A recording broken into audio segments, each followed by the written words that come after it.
siang semuanya. Gimana? Ini memasuki bulan baru, ya, minggu baru. Ya pasti semangat dong. Saya Kak Rose juga menemani Anda di acara Rumpi No Secret. Mwah. Ada Daniel yang menemani kita hari ini di pojok sana dan kita ke pojokan dulu yang di pojok sini ya untuk membahas apa sih yang lagi ramai diperbincangkan. Hal-hal yang banyak sekali menggelitik, menuai banyak komentar, baik itu untuk hal-hal yang datang dari dunia nyata maupun dari dunia maya.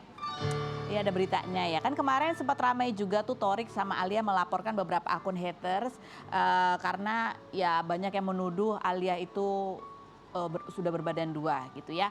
Nah sekarang hal yang sama juga dilakukan oleh Atta gara-gara sama ya, gara-gara banyak tudingan-tudingan bahkan itu menjadi thumbnail-thumbnail berita gitu ya. Yang sebenarnya kalau kita baca sih ini apa sih gitu ya, nggak jelas banget gitu ya. Atta Halilintar bakal laporkan akun penyebar isu nikah siri dengan Ria Ricis. Jadi ini ada beberapa thumbnail yang kita lihat ya di sosial media nih ya. Aurel terpukul syok ketika tahu Atta Halilintar dan Ria Ricis dikabarkan nikah. Aurel ingin semua selesai. Atta dan Ricis nikah siri terungkap. Oki Stiana bongkar alasan Ricis nikah siri dengan terus ada bintang-bintangnya gitu ya. Dah inilah pokoknya gini. Ini satu akun, beda-beda akun loh. Wow, ini tapi ini bukan kali pertama ya, banyak sekali thumbnail kan kemarin juga sempat ada yang diberitakan meninggal, itu juga ada banyak thumbnail dengan banyak akun yang tersebar sehingga itu membuat orang bukan membuat orang, ada beberapa orang yang percaya bahwa ini adalah benar begitu ya. Nih dan 2 hari lalu sebetulnya sudah diklarifikasi sama Atta di Instastory-nya, bahkan juga udah di-repost sama Aurel. Karena kenapa? Karena banyak yang nge-tag, banyak yang nanya. Banyak yang anak-anak muda bilang gini, Atta ini tolong dilaporin lah karena ibu saya percaya gitu ya. Kan banyak juga orang-orang tua tuh yang bukan orang tua ya, maksudnya kalau anak muda kan lebih familiar ya sama sosial media. Tapi ada beberapa orang yang kan kaget, dia pikir semua yang ada di sosial media yang bentuknya thumbnail, bentuknya headline itu adalah benar, padahal belum tentu kan, kita harus lihat juga medianya apa gitu ya. Coba kita lihat balasan dari Atta Halilintar, bunyinya adalah ayolah Atta, ini dari ayolah Atta laporin akun orang fitnah sekarang udah makin melebar kemana-mana. Ada akun giring opini, ada ustadz-ustadz yang ngaku-ngaku udah nikahin lo sama itu kayak gitu ya kan. Tapi kayaknya itu ada wawancaranya emang ustadz, enggak cuma thumbnail doang kan. Iya kadang-kadang itu ya thumbnail ke sini isinya ke sana gitu kan. Yang berikut coba kita lihat, udah diproses mas, itu gak jawabannya Atta Halilintar ya. Yang berikutnya coba kita lihat lagi apalagi ini postingannya komentar netizen lain yang dijawab ya. Yuk. Ya Allah kok bisa ya, bagaimana kalau kita di posisi Aurel, semoga kamu kuat ya Aurel, dan buat Ricis kok kamu tega, ini yang percaya ya. Ini beneran ada yang percaya loh. Yang berikutnya, tadi pagi gue debat sama emak gue gara-gara ini, emak gue kekeh percaya kalau Atta dikasih sama Ria Ricis, tapi gue juga kekeh gak percaya. Soalnya beritanya gak heboh sampai di TV atau dimanapun ya gitu ya. Begitulah. Ini karena orang sekarang lebih banyak waktunya kan browsing-browsing di sosial media. Ini baru di YouTube ya, belum di TikTok juga kan kadang-kadang suka ada tuh beritanya ke kanan dan ke kiri ya. Sepertinya ada yang membayar buzzer untuk menjatuhkan keluarga besar mereka, mulai dari Atta, Aurel, Gen Halilintar dan lain-lain. Soalnya fitnah-fitnah di TikTok parah banget kan. Setelah ada yang up fitnah tersebut, yang komen pun percaya semua dan menghujat Aurel. Menghujat Aurel? Sepertinya orang tersebut sakit hati banget sama keluarga mereka gitu ya. Nah ini komentar netizen coba kita baca, ada nggak komentar netizen? Oh ini komentar netizennya. Kirain komentar netizen yang sesudah diklarifikasi nggak ada. Pantesan emak gue hari ini nanya, emang si Ricis sama si Atta, walah astagfirullah emak percaya hoak berita TikTok gitu. Oke gitu lah ya. Ya mentang-mentang mungkin Atta sama Ricis itu kan kalau ngomong soal YouTuber kan itu dua-duanya termasuk yang di awal-awal ya yang rame banget gitu ya. Jadi mungkin orang jadi percaya gitu. Atau apa sih ya, mudah-mudahan ini bisa diluruskan ya. Tapi dia berniat melaporkan. Kita ikut saja nanti kelanjutannya. Berikut kita langsung menuju ke bintang tamu kita yang pertama. Ada Kang Sule. Kita lihat dulu profilnya berikut ini. Oke baik, kita sudah bersama dengan Kang Sule. Ya, baru masuk tiba-tiba udah fitnah atau fakta. Belum pernah kan? Belum pernah ya. Kang Sule langsung duduk di sini. Biasa, kalau di sini harus jawab. Udah langsung jawab aja jujur apa adanya. Apakah pertanyaanku ini merupakan fitnah atau fakta? Kang Sule fitnah atau fakta bahwa Kang Sule memang benar pernah ditawari beberapa orang untuk menjadi kepala daerah. Iya kan? Dan sebetulnya Kang Sule itu juga sedikit tergoda. Fitnah atau fakta? Yang mana pertanyaannya? Kan ada 2. Oh ya ditawarin benar, ada. Ditawarin fakta. Ada berapa orang yang nawarin? 2. 1, 2, 3, ada 4 orang. Ada 4. Daerahnya sama atau beda-beda? Beda-beda. Serius? Ya, Terus ada yang diterima? nggak ada. Nggak ada. Ada tergerak nggak? Aduh coba gitu. Kalau tergoda, fitnah itu. Oh fitnah, nggak pernah tergoda, emang nggak Nggak mau ada. juga. Nggak Oke. mau. Nah kita coba lihat ini ya, ada statementnya Kang Sule juga, ada komentarnya Panji juga. Ya kita lihat yang berikut. Coba tweet komentarnya Panji ya, bunyinya apa sih? Tapanya Sule nggak ngeh, dia baru aja ngebuka sesuatu. Dia membuka Ngebuka sesuatu, membuka sesuatu bahwa kayaknya ada yang suka jadi itu apa? Tuduhan netizen tuh ada yang jadi makelar jabatan gitu. Kalau menurut saya itu kan mungkin prosesnya juga nggak seperti itu kalau dari dalam politik. Kan ini secara pertemanan. Seandainya mereka kan tidak, kamu mau nggak itu kan? Pasti jadi nih. Nggak ada seperti Nggak itu ada. gitu. Baru abis ditawarin Ya nanti kan prosesnya masih panjang lagi. ngobrol. Nah, Pak Dede Yusuf juga kan sebetulnya Gilang yang nelpon. Oh oke. Kang tertarik nggak? Kan gitu pertanyaannya. Oh, iya. Tertarik nggak nih buat di sini di Bandung Barat itu? Aduh kayaknya belum deh kan gitu. Rapi juga buat di Bekasi belum deh gitu. Ya kalau saya mah ya apa adanya. Iya, benar, Orang ada yang nelpon terus ya saya ditanya ya saya Jawab. ceritakan. Ya benar berarti kata. Ya kan saya bukan orang Betul juga. orang politik. Betul. Kata Panji betul juga ya. Kang Sule mah jujur emang ya. Makanya kita dudukin diskusi Fitnah atau Fakta. Komentar netizennya coba yang lain yang kita baca. Ada komentar yang ini gitu. Tidak kata gitu. Dia mereka berpikir POV-nya Kang Sule. 5 menit setelah menyadari apa yang barusan ia katakan adalah kunci paradox box katanya gitu. Emang iya. Saya aja nggak tahu paradox box apa. Paradox. Karedok taunya ya. Iya, yang saya mah jalani hidup apa adanya udah gitu Tapi aja. nggak ngerasa bahwa itu keceplosan membuka sebuah rahasia gitu nggak? Lah, rahasia apa kok? Mereka juga tidak bilang ini rahasia kok. Nggak ya? Nggak ditelepon kemudian sama Gilang. Loh, Kang misalkan Sule gini, kenapa ada yang- bilang-bilang gitu Nggak ada, Rapi nggak Rapi ada. juga bilang, Kang Sule sih ngomong-ngomong gitu nggak? Nggak ada. Nggak ada ya? Nggak Santai ada. aja mereka Dan dia. nggak ada misal, ini rahasia ya. Jangan, nggak ada. bilang-bilang ya. Ini sama-sama temen aja ngobrol. Lu tertarik gak sih ini gitu? Kan apa yang salah gitu loh. Mungkin buat mereka juga nggak rahasia, tapi mungkin buat masyarakat, segitu Iya. gampangnya nawarin jadi kepala daerah ya random banget gitu kali ya. Justru jangan membuka, jadi opini ini menjadi mengalir dan besar seolah-olah ini tuh sesuatu hal yang, ini nanti gimana ya? Nggak usah lah, kan biasa gitu. Misal, ibaratnya, Biasa tuh maksudnya sebelum-sebelumnya Kang Sule juga pernah. enggak, maksudnya biasa bersama teman seperti ini kan biasa mungkin.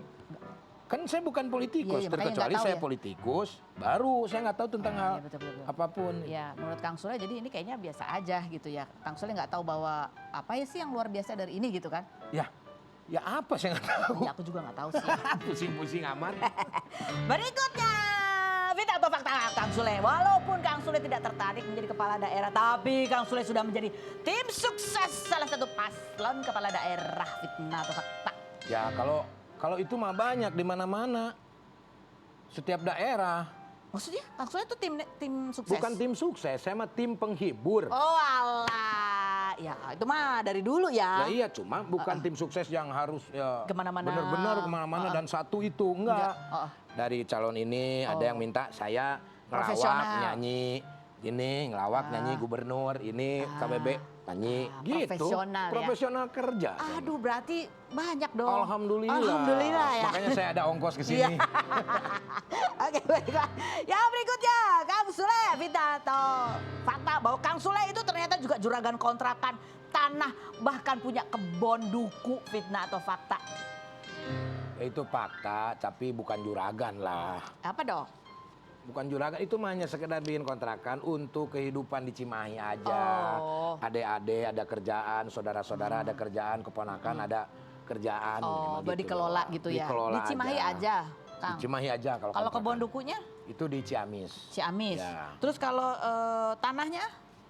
Ya ada lah, 2 ember mah di rumah. Pantesan jawab tawarnya kepala daerah di Ciamis sama di satu lagi ya. Karena punya properti ya di sana ya. Ya itu mah Yes. tabungan aja lah Mbak. Biasa ya. Jadi abis ini kalau udah banyak tawaran tadi mau beli tanah di mana lagi, Kang? Ya insya Allah lah buat anak-anak nanti Oh, lah. anak-anak ya. Oke, lanjut Kang Sule, Fitnah atau Fakta ngomong soal anak-anak. Kang Sule itu sebenarnya ya udah lama banget nih konten sosial medianya pengen itu semua anak kumpul pada nyanyi ya. Kan terkenal itu Ya. anaknya ya. Ya. YouTuber terkenal, penyanyi terkenal. Tapi masalahnya adalah susah banget ngumpulin mereka. Kadang-kadang Ya. mereka lebih sibuk dari bapaknya, Fitnah atau Fakta? Ya, Ya, pada sibuk semua lah. pada sibuk semua Iya, ya. Akhirnya tapi berhasil kemarin ya. Ya, alhamdulillah. Rame-rame kesempurnaan cinta. Coba kita lihat videonya berikut ini. Baik. Kang Sule, ya ampun, happy banget. Kok nggak sama menantunya? Kan penantunya penyanyi juga. Enggak, itu ada alasannya di Iki sih sebetulnya. Kenapa? Karena mungkin lagu itu tuh sebelum hadirnya mahal ini. Oh. Ya, tapi tidak menutup kemungkinan Iki juga lagi memplanning untuk membuat lagu yang lain Terinspirasi beserta, ya, Mahal ini. gitu. Oh, berarti pas bikin video itu Mahal ini di depan ya gini? Gitu. Oh, nggak ada, kebetulan kan sibuk juga. Oh iya. Iya, lagi manggung juga. Keluarga sibuk tuh akhirnya bisa ngumpul semua tuh gimana ceritanya? Ini jauh-jauh hari sebulan, ngasih tahu tanggal segini ya, gitu. Sebulan. Iya, tanggal segini. Wah, ini nggak bisa, ini nggak bisa. Oh, majuin, dipunurin. Nah, akhirnya dapat di tanggal itu semua bisa. Di antara anak-anak itu mana yang ternyata paling sibuk banget? Yang paling sibuk ya Iki sama Enjan sama Putri. Ya, semua dong, hampir semua. Hampir semua. Ferdi doang lah. Kalau Ferdi kan sekolah sama main game. Gitu. Ya sibuknya itu aja ya, tapi masih di rumah ya kalau yang lain. Masih di rumah. Coba kita lihat komentar netizen, kita buka. Kak Lini kok nggak ikut ya, tadi udah dijawab ya. Ya, udah dijawab tadi. Dia lagi sibuk juga kebetulan. Yang berikut nanti berarti akan ada konten selanjutnya ya? Ada insya Allah. Jadi penantu keluarga ini harus bisa nyanyi sih katanya gitu, iya? Enggak juga. Bisa masak juga nggak apa-apa. Yang penting ada kebisaan ya. Iya. Oke. Yang berikutnya. Keren keluarga multi talenta. Bismillah Enjan ya. Ini daftar jadi menantu ini. Ya, ada lagi komentar ya? Ada lagi. Kalau nggak Enjan ya Ferdi lah. Lah, bapaknya? Iya. Berasing gitu. Oke. Baik, berikutnya kita mau tanya juga sama Kang Sule. Kang Sule kemarin sempat meninggalkan komentar juga di Instagramnya Andre Taulani gitu ya. Ya. Kan ini sebelum berita itu mencuat gitu ya. Terus Andre ini sempat posting foto gitu. Captionnya kan orang masih nggak tahu ya ada apa gitu ya. Ya. My spirit carries on. Sehat-sehat ya kalian ini foto dengan anak-anaknya. Ya. Terus Kang Sule komentar gitu kan. Ini semangat Ji gitu. Kita jadi wah tahu duluan nih Kang Sule. Enggak, ini sebelum Jangan senyum-senyum gitu Kang Sule. lah kan nanti tadi sangka sombong lagi. Iya. Saya kan kalau diam gini kalau kayak orang sombong mukanya. Terus saya senyum terus. Ya. Ini sebelum terjadinya berita itu. Ya. Jadi kalau saya itu menyemangati sayangnya dia sama anak-anak gitu. Semangat kamu jadi orang tua yang terus sesibuk apapun anak-anak tuh ya harus dinomorsatukan. Oh gitu. Iya. Bukan karena pernah curhat gitu sama Kang Sule. Nggak ada. Tapi Kang Sule kalau baca Walaupun ada juga nggak bakalan saya omongin. Iya kok. tentu. Kan secret. Iya. Walaupun di sini no secret. Ya betul. Tapi Kang Sule begitu baca berita itu sebenarnya sebagai ya teman yang juga dulu kerja bareng tiap hari ketemu, kaget nggak atau sebenarnya oh ya udah ini saatnya lah. Ya kaget lah. Alah, enggaknya kenapa Kaget harus senyum-senyum gitu biar nggak sombong ya? Yang jelas ya kita sebagai teman selalu mendoakan. Ketika saya terjadi perpisahan pun saya sama mereka mau siapapun jangan sampai gua lah pertahankan rumah tangga. Gitu. Jadi itu habis ini ada berita menghubungi langsung ngobrol lagi kah ke Andre memberi semangat secara langsung gitu? Pas begitu muncul berita, aku chat akhirnya nelpon, tapi yang diobrolin job. Oh, alhamdulillah ya. Alhamdulillah. Tetap produktif ya. Iya. Kang Sule sendiri kalau boleh sedikit sharing ya Kang Sule sebagai public figure yang harus kerja menghibur gitu ya. Ketika menghadapi masalah itu kan masalah yang nggak gampang. Apalagi ada kaitannya sama anak-anak itu kan sedih banget. Kang Sule pada saat itu gimana ngatasinya dan hal terberat apa sih waktu itu yang dialamin? Berkaitan sama perasaan dan profesionalitas ya. Ya sempat tergoda juga sih, maksudnya dari emosi itu karena kalau kita ngelawak gitu loh, tapi dalam lawakan itu kita menyangkut-nyangkut paut masalah keluarga gitu, apalagi kitanya yang tidak mau terjadi hal itu gitu. Ya pasti kita manusia normal, pasti akan mengalami emosi lah sama. Emosi, lah, gitu. maksudnya pengen keluar. Iyalah kan bukan malaikat gitu. Mbak, Iya. gitu. Kayak apa sih namanya? Keceplosan-keceplosan gitu. Betul, Ada. Itu yang harus ditahan banget. Yang ditahan itu. Makanya berusaha untuk mengalihkan lah gitu. Oke, baik. Nah ya, kita nanti ngobrol lagi sama Kang Sule ya. Kita mau ngobrol lagi sama Cikita Medi. Nah kalau Cikita Medi ini kemarin juga sempat ada yang ke-trigger gitu kayaknya dia ya. Kan kemarin ada berita Bunga Zainal melaporkan orang yang dianggap sudah menjadi sahabat tapi menipu dia dengan kedok investasi sampai mengalami kerugian 15 miliar rupiah. Nah, Cikita Medi ternyata juga mengalami hal yang kurang lebih sama. Seperti apa kisahnya? Kita lihat dulu profilnya berikut ini. Baik, kita sudah bersama dengan Cikita Medi. Hai, ini kemarin dia sempat ya mencurahkan kayaknya itu ada suatu kejadian yang men-trigger kamu juga karena mengalami pengalaman yang kurang lebih sama. Coba kita lihat dulu instastory-nya Cikita ya, yang memberikan support kepada Bunga Zainal. Gak enaknya pelakunya Besti sendiri. Aku pernah di posisi Bunga Zainal yang ditawarin investasi dan tergiur banget karena jelas dan ada time schedule-nya, begitu ya. Nih kamu sendiri cukup dekat ke sama Bunga Zainal? Kita sering kenal, sering ketemu, papasan dan kenalan. Ini kamu memberikan supportnya juga DM langsung kah? Atau Langsung chat. Langsung chat, gitu ya? Karena pelakunya temen dia sendiri, bestinya sendiri. Bestinya dia sendiri. Kamu tapi nggak kenal sama bestinya ini kan? Enggak. Enggak ya? Enggak. Nah ini kan kemudian ada juga, kamu juga sempat ada bikin video gitu yang kelihatan banget kamu emosi juga ya. Coba kita lihat yang berikut nih videonya. Dari kamu sih. Aku kehilangan teman-temanku, Kak. Kejadian itu baru atau sudah lama? Udah dari 2018. Jadi habis aku nikah, aku kasih 20 bridesmaid dengan, ya namanya bridesmaid ya, kita berharap itu semua jadi temen yang melepaskan aku dan support aku sama Indra. Ternyata di situ 3 dalangnya menghancurkan bisnis aku. Efeknya sampai keluarga aku juga. Kita punya bisnis skincare jadi yang hancur semua. Gimana cara mereka menghancurkan? Cara mereka menghancurkan adalah mereka memprovokasi orang-orang untuk benci aku. Aku ngelihat lagi gak ada kesalahan secara materi karena Besti mungkin kayak ada silat lidahku yang mungkin tidak diterima mereka. Jadinya ya udah diadu domba lah yang mungkin omongan bukan aku yang keluar tapi dituduhlah aku. Jadi akhirnya ini terbukanya itu dari orang tua aku sama suami aku bahwa pelaku penghancur bisnis aku yang mencatut bisnis aku itu adalah pelakunya teman dekat aku dan itu baru ketahuan kemarin setelah aku berbaikan 5 tahun habis Javier udah gede. Berbaikan? Jadi keluarga aku nutupin karena aku langsung hamil di akhir aku habis menikah Juli 2018. Terus Juli akhir ada satu temen aku yang inisial O itu kayak kesel gitu sama aku. Katanya, Cik lu ngomongin gue kayak gini-gini ke dia. Tapi aku tahu ini orang belum survei kebenaran omongan aku tuh benar atau enggak. Dipikir katanya aku menjatuhkan dia, padahal enggak. Akhirnya si L dan si V ini ngancurin bisnis aku secara terstruktur sampai keluarga aku hilang keuangan. Income aku gak ada. Cuma dari suami doang, Kak. Kamu bilang sakit, yang paling sakit apa yang? Kan aku mantan penyanyi cilik. Dulu kakak kelasku juga hancurin aku saat aku kelas 6 SD. Aku itu kan ambisinya nyokap sama bokap. Menjadi Cikita Medi yang berprestasi sebagai penyanyi. Aku kira prestasi aku itu dijadikan acuan untuk anak-anak bisa seperti aku. Tapi ternyata enggak. Jadi aku jadi people pleaser, Kak.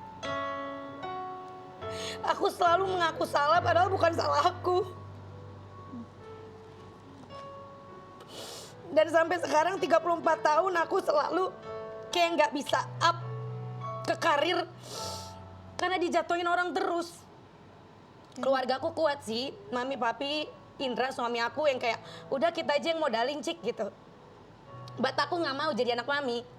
Mami, papi aku udah sangat bantu untuk perkembangan bisnis seorang Cikita Medi jadi seorang penyanyi dan hancur seketika, Kak, gitu. Jadi dengan 3 orang ini kamu sebetulnya udah baikan? Udah baikan.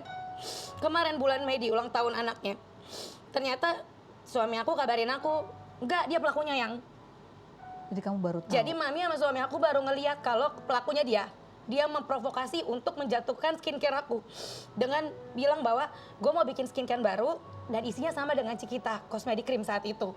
Dan dia bilang skincare Cikita tuh nggak aman.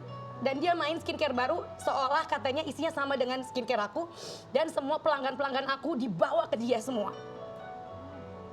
Dan kamu kesel karena kamu sudah baik sama dia? Iya. Sudah Iya, memperbaiki Kak. hubungan? Teman deket semua, Kak. Seandainya kamu tahu, kamu nggak akan memperbaiki hubungan sama mereka? Enggak, sekarang aku tahu semuanya begitu ya. Ya mami aku cuman bilang, nah gitu. Kan udah mami bilang, nak, jangan temenan sama dia lagi. Dibuka sama suami aku sama mami, sampai almarhum iparku juga punya bukti-buktinya kalau pelanggan aku yang Cikita Cosmetic Cream terdahulu dibawa ke krim mereka yang baru. Kamu Dia baru tahu semuanya nih. Orang tua aku nutupin sama Indra biar Javier sama aku nggak mati, Kak. Karena itu akan bikin kamu sedih banget. Iya, makanya aku tuh kayak nggak mau punya temen lagi. Aku nggak bisa jadi Cikita Medi lagi. Ngerti kan, Kak? Ini orang tua aku pasti nonton, pasti dia malu banget anaknya lemah begini. Tapi Cika nggak kuat, Indra. Wajar kalau kamu sedih. Aku dihajar semua orang, Kak. Karirku hancur berantakan.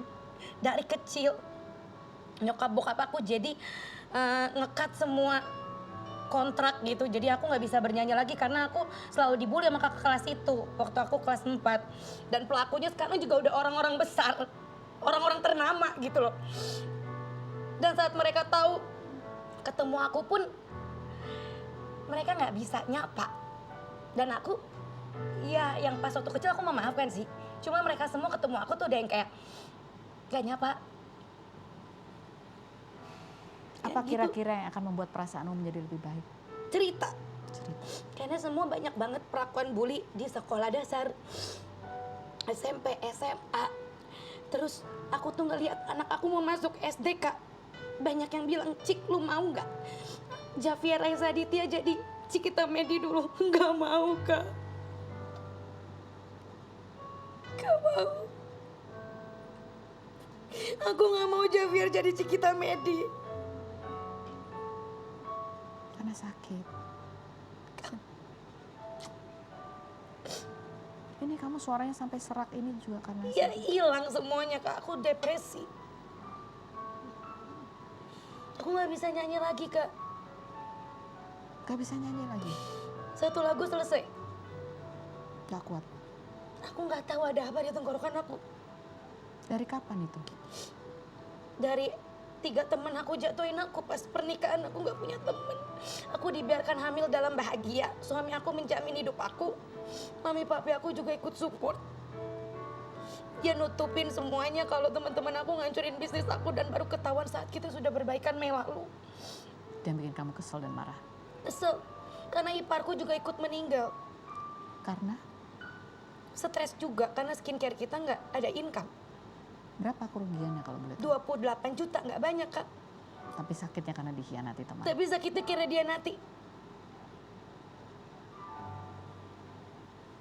Ini ada story-nya Cikita juga yang dia sharing ya. Waktu itu beberapa waktu yang lalu Cikita juga sempat cerita sebetulnya tentang waktu kecil dia sering mendapatkan bulian dari kakak kelas.